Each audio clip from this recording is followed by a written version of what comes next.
Harish, the best academy. Hi everyone, welcome to Harish academy. ఈరోజు current అఫైర్స్లో భాగంగా each and every టాపిక్ని మనము డీటెయిల్గా డిస్కస్ చేసుకుందాం. ఇవాళ మన ఫస్ట్ టాపిక్ మహిళల స్కిల్ డెవలప్మెంట్కి సంబంధించి ఉమెన్ స్కిల్ డెవలప్మెంట్. మహిళలకు ఆర్టిఫిషియల్ ఇంటెలిజెన్స్, కృత్రిమ మేధస్సు అటువంటి రంగాల్లో నైపుణ్య శిక్షణ, స్కిల్ ట్రైనింగ్ ఇవ్వడం కోసము, ముఖ్యంగా హయ్యర్ ఎడ్యుకేషనల్ ఇన్స్టిట్యూషన్స్లో ట్రైనింగ్ ఇవ్వడం కోసము ministry of skill development Microsoft సంస్థతో ఒక ఒప్పందం చేసుకుంది. ఆ ఒప్పందంలో భాగంగా ఒక ప్రోగ్రామ్ను లాంచ్ చేయబోతా ఉన్నారు. ఆ ప్రోగ్రామ్ పేరు వచ్చేసి AI careers for women, artificial intelligence careers for women. మహిళల కోసం ఏఐ కెరీర్లు అంటే దీని ముఖ్య ఉద్దేశము ఆర్టిఫిషియల్ ఇంటెలిజెన్స్ రంగంలో కెరీర్లను ఎంచుకోవడానికి మహిళల్ని ప్రోత్సహించడం అన్నమాట. ఈ ప్రోగ్రాంలో భాగంగా 6 రాష్ట్రాల్లోని సుమారుగా 20,000 మంది మహిళలకు, ముఖ్యంగా టైర్ 2, టైర్ 3 టౌన్లలో, టైర్ 2, టైర్ 3 టౌన్లలో సుమారుగా 20,000 మంది మహిళలకు ఈ ప్రోగ్రాం కింద నైపుణ్య శిక్షణ ఇవ్వడం జరుగుతుందన్నమాట. ఇక్కడ గుర్తుపెట్టుకోవాల్సింది 6 రాష్ట్రాల్లో స్కిల్ ట్రైనింగ్ ఇస్తారు. అయితే ఆ 6 రాష్ట్రాలు ఏవి అని చెప్పేసి ఇంకా ప్రభుత్వము వివరాలు తెలపలేదు. ఈ ప్రోగ్రాము హబ్ అండ్ స్పోక్ మోడల్లో పనిచేస్తుంది. Hub and spoke. హబ్ అంటే హబ్ మోడల్లో భాగంగా 30 సెంటర్స్ ఆఫ్ ఎక్సలెన్సెస్ని ఏర్పాటు చేస్తారనమాట. 30 సెంటర్స్ ఆఫ్ ఎక్సలెన్సెస్ అంటే ఇవి ట్రైనింగ్ సెంటర్స్ మాదిరి యాక్ట్ చేస్తాయి, ట్రైనింగ్ సెంటర్స్ మాదిరి పనిచేస్తాయి. వీటినే హబ్ అంటారు. అలానే 150 ఎడ్యుకేషనల్ ఇన్స్టిట్యూషన్స్లో, 150 విద్యా సంస్థలలో మహిళలకు ఏఐ రంగంలో ట్రైనింగ్ ఇస్తారు. 150 విద్యా సంస్థలలో వీటిని స్పోక్ అంటారు. ఇవి ఈ సెంటర్స్ ఆఫ్ ఎక్సలెన్స్ మహిళలకి ట్రైనింగ్ ఇవ్వడం జరుగుతుందన్నమాట. దీనిని హబ్ అండ్ స్పోక్ మోడల్ అంటారు. ఈ ప్రోగ్రాంలో భాగంగా మైక్రోసాఫ్ట్ సంస్థ మహిళల కోసం ప్రత్యేకంగా ఏఐ రంగంలో సుమారుగా 240 గంటల పాటు ఏఐ కరికులంని సిద్ధం చేసింది. 240 గంటల పాటు ఏఐ సిలబస్ను రూపొందించింది. ఆ సిలబస్ను ముఖ్యంగా national council for vocational education and training, NCVET అనే సంస్థతో కలిసి ఆ 240 గంటల కరికులంని రూపొందించింది. సో ఇక్కడ ఫోకస్ చేయాల్సింది ఈ ఒప్పందము మినిస్ట్రీ ఆఫ్ స్కిల్ డెవలప్మెంట్కి మరియు మైక్రోసాఫ్ట్కి. 6 రాష్ట్రాలలోని 20,000 మంది మహిళలకు, ముఖ్యంగా టైర్ 2, టైర్ 3. ఇప్పుడు టైర్ 2, టైర్ 3 సిటీస్ అంటే ఫర్ ఎగ్జాంపుల్ వరంగల్, లేదంటే అభివృద్ధి చెందుతా ఉన్న నగరాలని చెప్పవచ్చు. ఇది ఏఐ కెరీర్స్ ఫర్ ఉమెన్ ప్రోగ్రామ్కి సంబంధించి. నెక్స్ట్ వన్, సుప్రీంకోర్టు తాజ్మహల్ పరిసర ప్రాంతాల్లో పొల్యూషన్ ఎక్కువైపోతూ ఉంది. ముఖ్యంగా తాజ్మహల్ పరిసర ప్రాంతాల్లోని గాజు పరిశ్రమల వల్ల, గ్లాస్ ఇండస్ట్రీల వల్ల తాజ్మహల్ చాలా దెబ్బతింటా ఉంది. దీని ప్రభావాన్ని అంచనా వేయడం కోసము నేషనల్ ఎన్విరాన్మెంటల్ ఇంజనీరింగ్ రీసెర్చ్ ఇన్స్టిట్యూషన్స్కి డైరెక్షన్ ఇచ్చింది. నేషనల్ ఎన్విరాన్మెంటల్ ఇంజనీరింగ్ రీసెర్చ్ ఇన్స్టిట్యూట్కి డైరెక్షన్స్ ఇచ్చిందనమాట. ఆ డైరెక్షన్స్ ఏంటి అంటే తాజ్మహల్ పరిసర ప్రాంతాల్లో ఈ గ్లాస్ ఇండస్ట్రీ వల్ల, ఈ గాజు పరిశ్రమల వల్ల తాజ్మహల్కి ఎంత మేర ప్రభావము, ఎంత మేర నెగిటివ్ ఇంపాక్ట్ ఉందో కండక్ట్ చేయమని చెప్పేసి, ఆ నెగిటివ్ ఇంపాక్ట్ ఎంత ఉందో తెలుసుకోమని చెప్పేసి గైడెన్స్ ఇచ్చిందనమాట, డైరెక్షన్స్ ఇచ్చింది.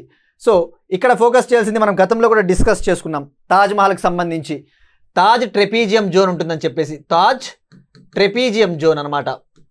తాజ్ ట్రెపీజియం జోను సుమారుగా 10,400 స్క్వేర్ కిలోమీటర్లు ఉంటుంది. 10,400 స్క్వేర్ కిలోమీటర్లు అంటే ఈ తాజ్ ట్రెపీజియం జోన్ అంటే ఆ 10,400 స్క్వేర్ కిలోమీటర్ల ప్రాంతంలో తాజ్మహల్కి ఇబ్బంది కలిగించే పనులు చేయకూడదు, చెట్లు పెంచాలి అని చెప్పేసి అది చెప్తుందనమాట. తాజ్ ట్రెపీజియం జోన్ అనమాట. గతంలో కూడా మనం డిస్కస్ చేసుకున్నాము. ఈ తాజ్ ట్రెపీజియం జోన్లో చెట్లు ఎన్నున్నాయో ట్రీ సెన్సస్ చేయమని చెప్పేసి ఫారెస్ట్ రీసెర్చ్ ఇన్స్టిట్యూట్ డెహ్రాడూన్ని సుప్రీంకోర్టు డైరెక్ట్ చేయడం జరిగిందనమాట. ఇప్పుడు ఈ జాతీయ పర్యావరణ ఇంజనీరింగ్ పరిశోధన సంస్థకు సుప్రీం ఆదేశం ఇచ్చింది. జాతీయ పర్యావరణ ఇంజనీరింగ్ పరిశోధన సంస్థ, దాన్నే national environmental engineering research institute అంటారనమాట. దీనికి సంబంధించి తీర్పు ఇచ్చినది జస్టిస్ అభయ్ ఎస్ ఓక్, జస్టిస్ ఉజ్జల్ బుయాన్ ధర్మాసనము తీర్పునిచ్చిందనమాట. మనము ఇక్కడ ఇటువంటి ఇష్యూస్ వార్తల్లో ఉన్నప్పుడు తప్పకుండా ఈ ఇన్స్టిట్యూట్లు ఎక్కడ ఉన్నాయో తెలుసుకోవాలి. ఇక తాజ్మహల్ ఉత్తరప్రదేశ్లోని ఆగ్రాలో ఉంటుంది. ఇది యునెస్కో వరల్డ్ హెరిటేజ్ సైట్ కూడా, యునెస్కో వరల్డ్ హెరిటేజ్ సైట్. ఇక ఈ నీరీ సంస్థ గురించి తెలుసుకోవాలి. National environmental engineering research institute. ఇది సిఎస్ఐఆర్కు చెందిన ఒక అనుబంధ సంస్థ. Council for scientific and industrial రీసెర్చ్కు చెందిన ఒక అనుబంధ సంస్థ అని చెప్పవచ్చు. నీరీ ఎన్విరాన్మెంటల్ పరంగా చూస్తే చాలా ప్రాముఖ్యత కలిగిన సంస్థ. దీని హెడ్ క్వార్టర్స్ మహారాష్ట్రలోని నాగపూర్లో ఉంటుంది. ఇది ముఖ్యంగా ఏం చేస్తుంది అంటే గ్రీన్ క్రాకర్స్, హరిత టపాసులను తయారు చేస్తుంది. మనకి ఎయిర్ పొల్యూషన్ పెరిగిపోతూ ఉంది కదా, సో ఆల్టర్నేటివ్గా గ్రీన్ క్రాకర్స్ని, హరిత టపాసులను కూడా తయారు చేస్తుంది. అందులో కొన్ని ఎగ్జాంపుల్స్ శ్వాస్, స్టార్, సఫల్ అనే హరిత టపాసులు, గ్రీన్ క్రాకర్స్ని గతంలో ఇది అభివృద్ధి చేసింది. అయితే ఇక్కడ ఫోకస్ చేయాల్సింది యూపీఎస్సీ కానీ లేదంటే గ్రూప్ 1, గ్రూప్ 2 పాయింట్ ఆఫ్ వ్యూలో ఈ నీరీ సంస్థ గురించి కూడా అడుగుతాడు. ఈ హరిత టపాసులను తయారు చేసిన సంస్థ ఏది అని చెప్పేసి కూడా అడగడానికి ఛాన్స్ ఉంటుందన్నమాట. ఈ శ్వాస్ అనే హరిత టపాసు వచ్చేసి సేఫ్ వాటర్ రిలీజర్. శ్వాస్ అంటే సేఫ్ వాటర్ రిలీజర్, స్టార్ అంటే సేఫ్ థర్మైట్ క్రాకర్, సఫల్ అంటే సేఫ్ మినిమల్ అల్యూమినియం అనమాట. అంటే ఈ క్రాకర్స్లో అల్యూమినియము, పొటాషియం నైట్రేట్ వంటి హార్మ్ఫుల్ కెమికల్స్ వాడుకోకుండా మెగ్నీషియము అటువంటి తక్కువ హానికరమైన పదార్థాలను ఇందులో వాడతారనమాట. సల్ఫరు అటువంటివి ఇందులో వాడరు, ఎందుకంటే ఇవి చాలా హానికరమైన పదార్థాలు పర్యావరణానికి. నెక్స్ట్ వన్, ప్రధానమంత్రి ఎక్సలెన్స్ అవార్డు. 17వ నేషనల్ సివిల్ సర్వీసెస్ డే సందర్భంగా పోషన్ ట్రాకర్ అప్లికేషన్కు ఒక అవార్డు లభించింది. పబ్లిక్ అడ్మినిస్ట్రేషన్ కేటగిరీలో ప్రధానమంత్రి ఎక్సలెన్స్ అవార్డు పబ్లిక్ అడ్మినిస్ట్రేషన్ విభాగంలో ఇన్నోవేషన్ అనే కేటగిరీలో, అంటే నూతనాత్మక కేటగిరీలో, ఇన్నోవేషన్ కేటగిరీలో పోషన్ ట్రాకర్ అప్లికేషన్కి ప్రధానమంత్రి అవార్డు లభించింది. ఇక్కడ మనం ఫోకస్ చేయాల్సింది ఈ పోషన్ ట్రాకర్ అప్లికేషన్ అనేది. పోషన్ ట్రాకర్ అప్లికేషన్ని ministry of women and child development, మహిళా శిశు అభివృద్ధి సంక్షేమ మంత్రిత్వ శాఖ వాళ్ళు దీన్ని అభివృద్ధి చేశారనమాట. దీని ముఖ్య ఉద్దేశము పిల్లలలో పోషకాహార స్థాయిలు ఏ విధంగా ఉన్నాయో ఎప్పటికప్పుడు టెక్నాలజీ ద్వారా ట్రాక్ చేస్తూ ఉంటుంది. సో అందుకు ఈ అప్లికేషన్కి అవార్డు లభించింది. ఇక పోషకాహారం సంబంధించి భారత ప్రభుత్వం గతంలో సెప్టెంబర్ 2021లో పిఎం పోషణ్ అనే పథకాన్ని కూడా లాంచ్ చేసింది. పిఎం పోషణ్ అంటే పోషణ్ శక్తి నిర్మాణ్ అనమాట. ముఖ్యంగా స్కూళ్ళల్లో పిల్లలకి మంచి పౌష్టికాహారాన్ని అందించడానికి సెప్టెంబర్ 2021లో ఈ పథకాన్ని ప్రభుత్వం లాంచ్ చేసింది. ఈ పిఎం పోషణ్ పథకము మనకి చాలా important. Next one, state specific. Andhra Pradesh ప్రభుత్వము భారతదేశంలోనే మొట్టమొదటిసారిగా క్వాంటమ్ కంప్యూటింగ్ విలేజ్ని నిర్మించబోతా ఉంది.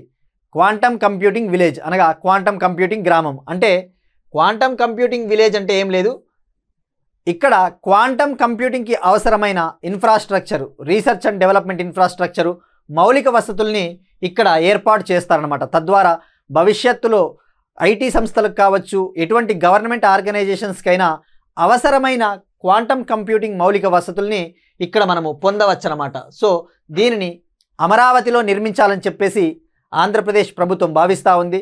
దానికోసం ఆల్రెడీ 50 ఎకరాల భూమిని కూడా సేకరించింది. 50 ఎకరాల భూమిని ఈ క్వాంటమ్ కంప్యూటింగ్ విలేజ్ నిర్మించడానికి ఆంధ్రప్రదేశ్ ప్రభుత్వము ప్రముఖ ఐటీ కంపెనీలైన టీసీఎస్, ఐబిఎం అలానే ఎల్ఎన్టీ సంస్థల సహకారం కోరుతూ ఉందన్నమాట. సో ఇక్కడ గుర్తుపెట్టుకోవాల్సింది, భారతదేశంలో మొట్టమొదటి క్వాంటమ్ కంప్యూటింగ్ విలేజ్ను ఎక్కడ నిర్మించబోతా ఉన్నారు అంటే అమరావతి 50 ఎకరాలలో. నెక్స్ట్ వన్, పాలిటిక్స్ సంబంధించి మహిళా సాధికార కమిటీ చైర్పర్సన్గా బీజేపీ ఎంపీ పురంధరేశ్వరి గారిని నియమించారు. మహిళా సాధికార కమిటీ అంటే ఇది ఒక పార్లమెంటరీ స్టాండింగ్ కమిటీ అని చెప్పవచ్చు. Committee on empowerment of women అనమాట. దీనికి చైర్పర్సన్గా ఈమెను నియమించారు. ఇది స్టాండింగ్ కమిటీ అంటే పార్లమెంటరీ స్థాయి సంఘం అని చెప్పవచ్చు. వీటి ప్రధాన విధులు ఏంటి? జనరల్గా స్టాండింగ్ కమిటీలు అంటే దేశంలో వివిధ సమస్యలకు అవసరమైన సలహాలను ఇది సూచిస్తుందన్నమాట. ఇవి పర్మనెంట్ కమిటీలు అని చెప్పవచ్చు. జనరల్గా వీటిలో ఈ మహిళా సాధికార కమిటీలో 30 మంది సభ్యులు ఉన్నారు. 30 మంది సభ్యుల్లో 20 మందిని లోక్సభ నుంచి సెలెక్ట్ చేశారు. లోక్సభ ఎంపీలు 20 మంది, అలానే రాజ్యసభ ఎంపీలు 10 మంది ఉన్నారన్నమాట. దీని పదవీకాలము సుమారుగా 1 సంవత్సరం చెప్పవచ్చు. ఈ మహిళా సాధికార కమిటీ పదవీకాలము 1 సంవత్సరం, అంటే ఈ సభ్యుల పదవీకాలము 1 సంవత్సరము. ఉమెన్ ఎంపవర్మెంట్కి సంబంధించిన సలహాలను వీళ్ళు సూచిస్తారు అన్నమాట. ఇక ఇందులో ఇతర రాష్ట్రాలకు చెందిన, ముఖ్యంగా విభిన్న పార్టీలకు చెందిన, రూలింగ్ పార్టీనే కాకుండా అపోజిషన్ పార్టీలు, అటువంటి పార్టీల నుంచి కూడా మహిళా ఎంపీలు ఉన్నారు. అందులో కొంతమంది తెలంగాణకు చెందిన మహబూబ్ నగర్, వరంగల్ ఎంపీలు DK అరుణ, కడియం కావ్య, సినీ నటి హేమమాలిని, ఇటువంటి వాళ్ళందరూ కూడా ఇందులో సభ్యులుగా ఉన్నారు. సో ఇక్కడ ఫోకస్ చేయాల్సింది మహిళా సాధికార కమిటీ పదవీ కాలము 1 ఇయర్. నెక్స్ట్ వన్, ఆంధ్రప్రదేశ్ ఇన్వెస్ట్మెంట్స్కి సంబంధించి ఆంధ్రప్రదేశ్లో ఒక ప్రైవేట్ కంపెనీ ఇథనాల్ ప్లాంట్ని ఏర్పాటు చేయబోతా ఉంది. Ethanol plant biofuel private limited company 229.82 229.82 కోట్ల పెట్టుబడితో ఒక బయో ఇథనాల్ ఉత్పత్తి ప్లాంట్ని తిరుపతి జిల్లా మేనకూరు పారిశ్రామిక వాడలో ఏర్పాటు చేయబోతా ఉన్నారు. అసలు ఇథనాల్ అంటే ఏంటి? బయో ఇథనాల్ అంటే ఇది ఒక రకమైన బయోఫ్యూయల్ అని చెప్పవచ్చు. అంటే ఇది ఒక ఇంధనం. దీనిని జనరల్గా ఎలా తయారు చేస్తారు అంటే ముఖ్యంగా బయో వ్యర్థాలు, agricultural wastes, bio wastes, for example చెరకు పిప్పి, షుగర్ కేన్ మొలాసెస్ అంటారు కదా, షుగర్ కేన్ మొలాసెస్, లేదంటే చెడిపోయిన ఆహార వ్యర్థాలు, అటువంటి వాటి నుంచి ఈ బయో ఇథనాల్ని ఉత్పత్తి చేస్తారు. ఇది బయో ఇథనాల్ ప్లాంట్. తద్వారా ఏంటంటే మనకు ఎనర్జీ సెక్యూరిటీ, శక్తి భద్రత కూడా చేకూరుతుందన్నమాట. ఇక ఈ బయో ఇథనాల్ సంబంధించి భారతదేశంలో ఒక ప్రోగ్రాం కూడా ఉంది, ఇథనాల్ బ్లెండింగ్ ప్రోగ్రామ్ అనేసి. ఇథనాల్ బ్లెండింగ్ ప్రోగ్రామ్ అంటే ఈ బయో వ్యర్థాల నుంచి తయారు చేసిన ఇంధనాన్ని పెట్రోల్తో మిక్స్ చేసి వాహనాల్లో ఉపయోగిస్తారు. తద్వారా గాలి కాలుష్యాన్ని, గ్రీన్ హౌస్ గ్యాస్ ఎమిషన్స్ని తగ్గించవచ్చు అన్నమాట. ఈ ఇథనాల్ బ్లెండింగ్ ప్రోగ్రామ్ని 2001లో భారత ప్రభుత్వము పైలట్ ప్రాజెక్ట్గా స్టార్ట్ చేసిందనమాట. ఎందుకంటే ఎయిర్ పొల్యూషన్కి సంబంధించి, గాలి కాలుష్యానికి సంబంధించి భారతదేశంలో ట్రాన్స్పోర్ట్ సెక్టార్, రవాణా రంగము సుమారుగా 40% ఉద్గారాలని విడుదల చేస్తూ ఉంది. ఎయిర్ పొల్యూషన్లో 40% వాటా ఈ ట్రాన్స్పోర్ట్ సెక్టార్దే ఉందన్నమాట. సో ఈ ట్రాన్స్పోర్ట్ సెక్టార్లో ఆల్టర్నేటివ్ ఫ్యూయల్స్ని, పెట్రోల్ ఇటువంటివి కాకుండా సేఫ్ ఫ్యూయల్స్ని వాడాలని చెప్పేసి ఇథనాల్ బ్లెండింగ్ ప్రోగ్రామ్ని తీసుకొని వచ్చారు. దీనిని ministry of petroleum and natural gas, petroleum మరియు సహజ వాయువు మంత్రిత్వ శాఖ వాళ్ళు దీన్ని అమలు చేస్తారనమాట. 2001లో పైలట్ ప్రాజెక్ట్గా తెచ్చారు. 2003లో దీన్ని అఫీషియల్గా లాంచ్ చేశారు. అయితే దీని కింద ఒక టార్గెట్ ఉందన్నమాట. టార్గెట్ ఏంటి అంటే ఫస్ట్ ఇనీషియల్ టార్గెట్ ఏమని విధించారు అంటే 2030 సంవత్సరం నాటికి 20% ఇథనాల్ బ్లెండింగ్ని మనం సాధించాలి. అంటే పెట్రోల్లో 20% ఇథనాల్ని కలిపి మనము వాహనాల్లో వాడాలి అని చెప్పేసి ఇనీషియల్ టార్గెట్ వచ్చేసి 20% ఆఫ్ ఇథనాల్ బ్లెండింగ్ బై 2030 అనమాట. అయితే నేషనల్ పాలసీ ఆన్ బయోఫ్యూయల్స్ 2018లో మనం లాంచ్ చేసాము ఒకటి, నేషనల్ పాలసీ ఆన్ బయోఫ్యూయల్స్. దాన్ని 2022లో సవరించారు, అమెండ్మెంట్ చేశారు. ఆ అమెండ్మెంట్ చేసినప్పుడు ఈ టార్గెట్ ఇయర్ని 2030 నుంచి 2025-26కి కుదించారు. అంటే సుమారుగా చెప్పాలంటే ఒక 5 ఏళ్ళు ముందుగానే టార్గెట్ని జరిపారనమాట. ఇప్పుడు ఆ నేషనల్ పాలసీ ఆన్ బయోఫ్యూయల్స్ 2018 ప్రకారం టార్గెట్ ఇయర్ వచ్చేసి 2025-26 కల్లా 20% ఇథనాల్ బ్లెండింగ్ని మనము సాధించాలి అని చెప్పేసి. కానీ ఇటీవల అబ్జర్వ్ చేస్తే ministry of transport Nitin Gadkari గారు చెప్పారు, మనం ఆల్రెడీ ఈ ఫినాన్షియల్ ఇయర్ 2025 మార్చి 31 నాటికే మనము ఆ 20% ఇథనాల్ బ్లెండింగ్ టార్గెట్ని మనము సాధించేశాము. కాబట్టి ఇప్పుడు 2030కి 30% ఇథనాల్ బ్లెండింగ్ టార్గెట్ని విధించాలి అని చెప్పేసి ప్లాన్ చేస్తూ ఉంది భారత ప్రభుత్వము. సో ఇక్కడ గుర్తుపెట్టుకోవాల్సింది ఇథనాల్ బ్లెండింగ్ ప్రోగ్రామ్ అంటే ministry of petroleum and natural gas అనే మంత్రిత్వ శాఖ దీన్ని నిర్వహిస్తుంది. ఇది చాలా ఇంపార్టెంట్. ఇలాంటివి ముఖ్యంగా యూపీఎస్సీ గ్రూప్ 1 లాంటి వాటిల్లో స్టేట్మెంట్స్ రూపంలో ఇస్తారు. ఇక బయోఫ్యూయల్స్ విషయానికి వస్తే ఈ బయో ఇథనాల్ అనేది కూడా ఒక రకమైన బయోఫ్యూయలే కాబట్టి భారతదేశము బయోఫ్యూయల్ రంగంలో ఏ స్థానంలో ఉందో తెలుసుకోవాలి. ప్రపంచంలో భారతదేశము ఈ బయోఫ్యూయల్స్ ఉత్పత్తిలో 3rd ప్లేస్లో ఉంది. ఫస్ట్ ప్లేస్లో యూఎస్ఏ, సెకండ్ ప్లేస్లో బ్రెజిల్ ఉంది. India world's 3rd largest biofuel producer అనమాట. So first USA, second Brazil, 3rd India.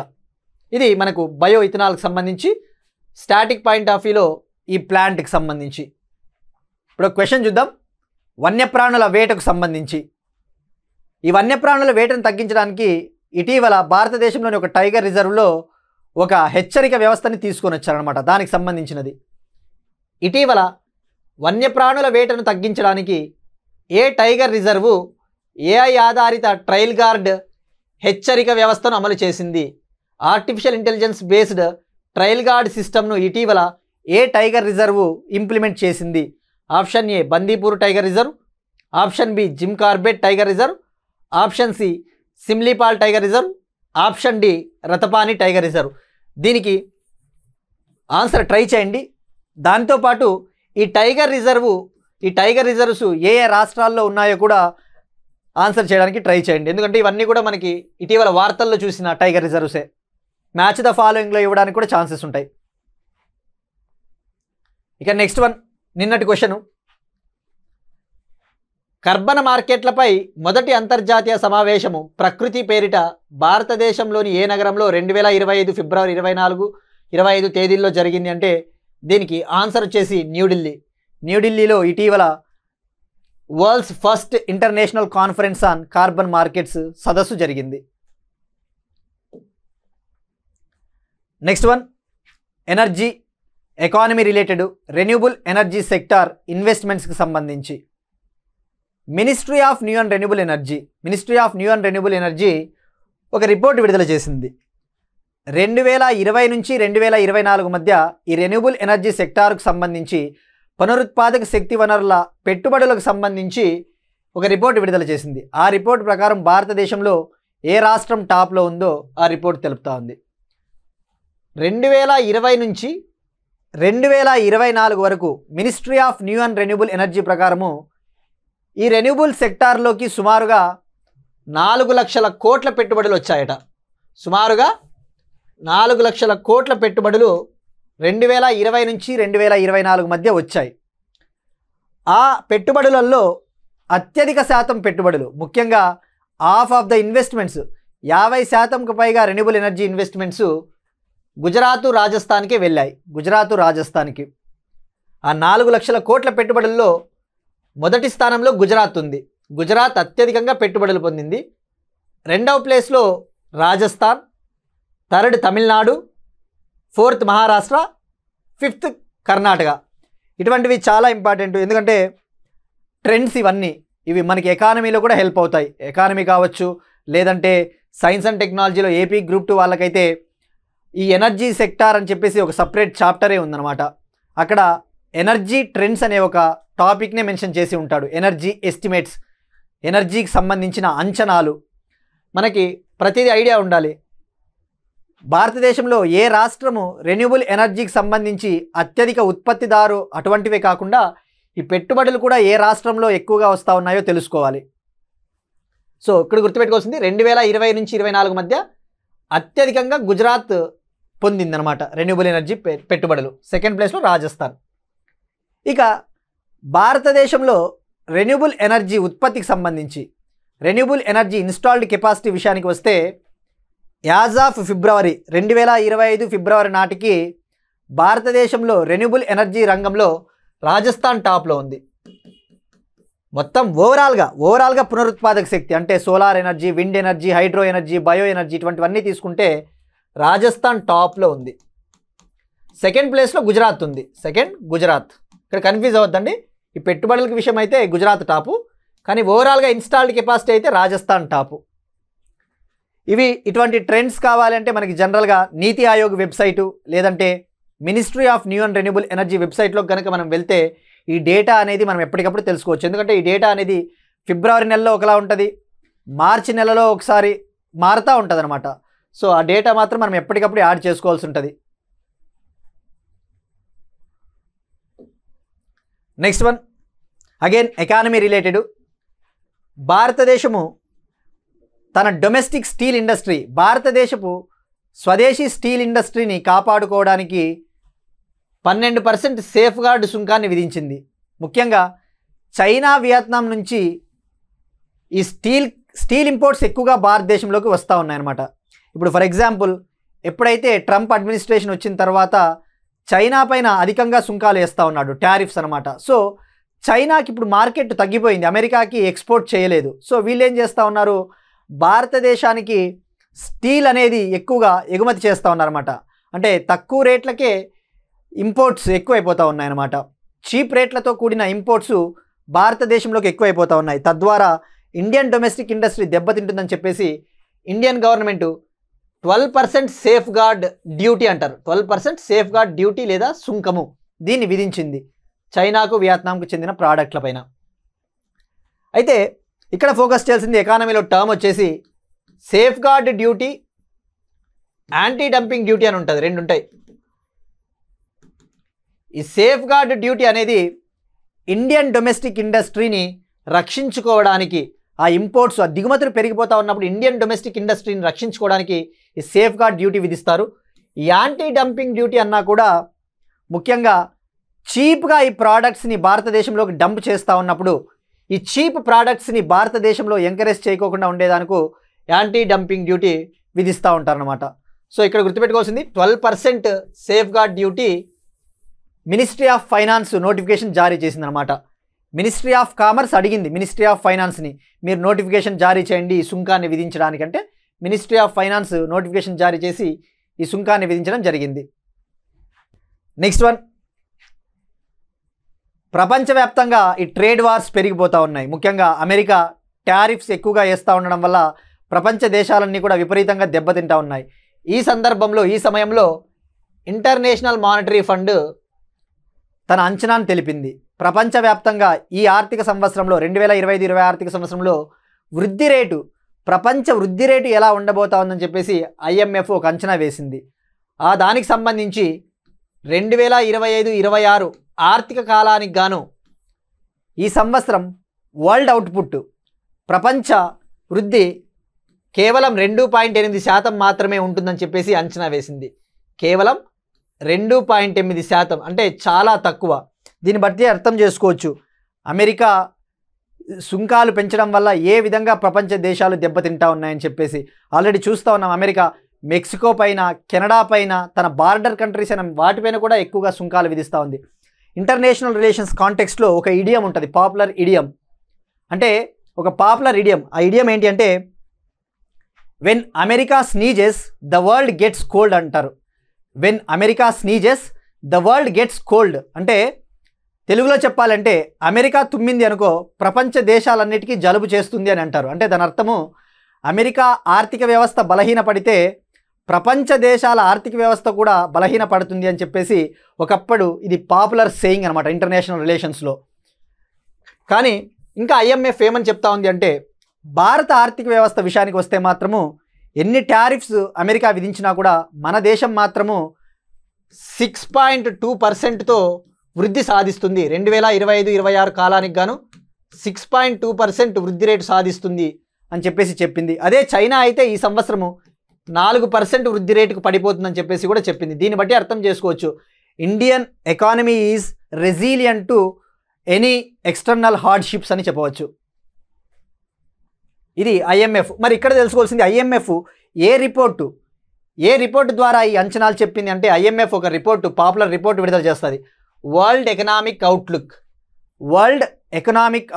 గుర్తుపెట్టుకోండి, ఎగ్జామ్స్లో వరల్డ్ ఎకనామిక్ అవుట్లుక్ రిపోర్టును కింది వాటిలో ఏ సంస్థ విడుదల చేస్తుందని చెప్పేసి IMF, వరల్డ్ బ్యాంక్, ADB అలా అడగడానికి స్కోప్ ఉంటుంది. సో వరల్డ్ ఎకనామిక్ అవుట్లుక్ అంటే IMF విడుదల చేస్తుంది. నెక్స్ట్ వన్, భారతదేశంలో ఎలక్ట్రిక్ వెహికల్స్ నమోదుకు సంబంధించి 2024-25 ఆర్థిక సంవత్సరంలో భారతదేశంలోని ఏ రాష్ట్రంలో అత్యధికంగా ఎలక్ట్రిక్ వాహనాలు రిజిస్టర్ అయ్యాయి అని చెప్పేసి ఒక డేటా అనమాట. అకార్డింగ్ టు వాహన్ పోర్టల్, అంటే భారతదేశంలోని వాహనాల రిజిస్ట్రేషన్స్ని ట్రాక్ చేయడానికి వాహన్ అనే ఒక పోర్టల్ ఉంటుంది. ఆ వాహన్ పోర్టల్ ప్రకారము 2024-25 ఆర్థిక సంవత్సరంలో భారతదేశంలో సుమారుగా 11.67 ల్యాక్ ఎలక్ట్రిక్ వెహికల్స్ రిజిస్టర్ అయ్యాయట. అందులో అత్యధికంగా ఉత్తరప్రదేశ్ 2024-25 ఆర్థిక సంవత్సరానికి గాను ఉత్తరప్రదేశ్లో అత్యధికంగా 2.75 ల్యాక్ ఎలక్ట్రిక్ వెహికల్స్ రిజిస్టర్ అయ్యాయి. సెకండ్ ప్లేస్లో మహారాష్ట్ర ఉంది, nearly 1 lakh electric vehicles. Third ప్లేస్లో కర్ణాటక ఉంది, Karnataka 88,000 electric vehicles. Fourth Tamil Nadu 76,000. Fifth Assam. మనకి ఈ డేటా చాలా ఇంపార్టెంట్, అడగవచ్చు. ఎలక్ట్రిక్ వెహికల్స్ రిజిస్ట్రేషన్కి సంబంధించి 2024-25 ఆర్థిక సంవత్సరంలో ఏ రాష్ట్రం టాప్ అంటే UP top, second Maharashtra, third Karnataka, fourth Tamil Nadu, fifth Assam. Next one, ఒక స్టాటిక్ వన్. ఫ్లిప్కార్ట్ సంస్థ తన హెడ్ క్వార్టర్స్ని సింగపూర్ నుంచి భారతదేశానికి తరలిస్తున్నట్టు ప్రకటించింది.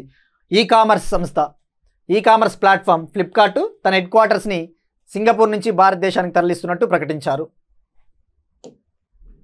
నెక్స్ట్ వన్, స్పోర్ట్స్కి సంబంధించి ఐఎస్ఎస్ఎఫ్ షూటింగ్ వరల్డ్ కప్.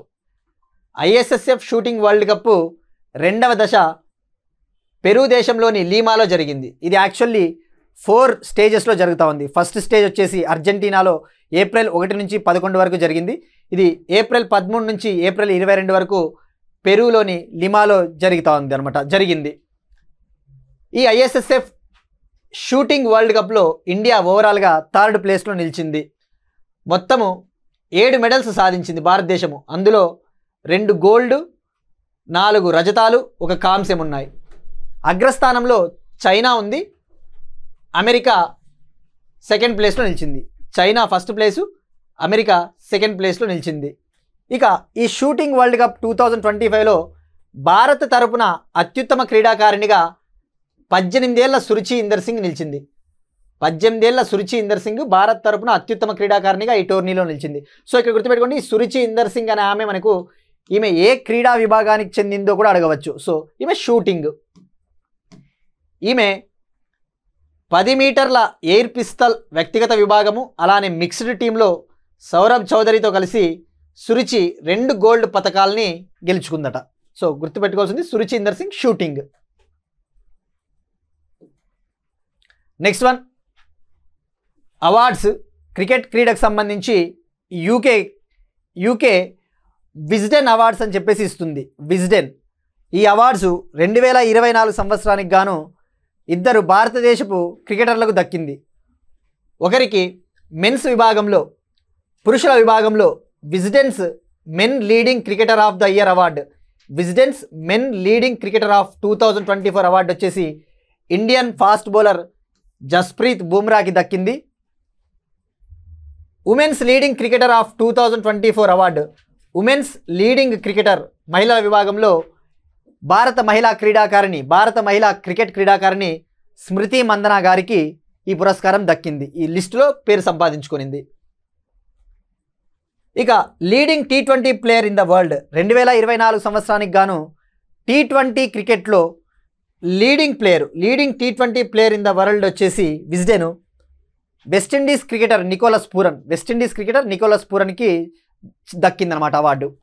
ఇది మనకి విజ్డెన్ అవార్డ్స్ గురించి. That's it. These are today's current affairs. మనం ఒకసారి క్విక్గా రీక్యాప్ చూద్దాం. మహిళల కోసం ఏఐ కెరీర్స్ ఫర్ ఉమెన్ ప్రారంభించిన మినిస్ట్రీ ఆఫ్ స్కిల్ డెవలప్మెంట్ మరియు మైక్రోసాఫ్ట్. తాజ్మహల్పై గాజు పరిశ్రమ ప్రభావాన్ని అంచనా వేయండి, జాతీయ పర్యావరణ ఇంజనీరింగ్ పరిశోధన సంస్థకు సుప్రీం ఆదేశం. పోషన్ ట్రాకర్ అప్లికేషన్ పబ్లిక్ అడ్మినిస్ట్రేషన్లో అత్యుత్తమ ప్రతిభకు ప్రధానమంత్రి అవార్డు. భారతదేశంలో మొట్టమొదటి క్వాంటమ్ కంప్యూటింగ్ విలేజ్ను నిర్మించబోతా ఉన్న ఆంధ్రప్రదేశ్. మహిళా సాధికారిత కమిటీ చైర్పర్సన్గా పురంధేశ్వరి. ఆంధ్రప్రదేశ్లోని మేనకూరుకు ఇథనాల్ ప్లాంట్. రెన్యూబుల్ ఎనర్జీ పెట్టుబడులు 2020 నుంచి 2024 కాలానికి గాను. చైనా వియత్నాంల ఉక్కు దిగుమతులపై 12% సేఫ్ గార్డ్ సుంకాన్ని విధించిన భారత్. ప్రపంచ వృద్ధి రేటుకు సంబంధించి IMF అంచనాలు 2025 ఆర్థిక సంవత్సరంలో అత్యధిక సంఖ్యలో ఎలక్ట్రిక్ వాహనాలను నమోదు చేసిన రాష్ట్రం ఉత్తరప్రదేశ్. ఫ్లిప్కార్ట్ తన ప్రధాన కార్యాలయాన్ని సింగపూర్ నుంచి భారతదేశానికి తరలింపు. ఐఎస్ఎస్ఎఫ్ షూటింగ్ వరల్డ్ కప్లో భారత్కు 3వ స్థానం. Wisden's leading cricketers of 2024 awards. That's it. These are today's current affairs. ఈ వీడియో కనుక మీకు నచ్చినట్టయితే లైక్ చేయండి, కామెంట్ చేయండి, షేర్ చేయండి. And will meet you again tomorrow. And thank you everyone.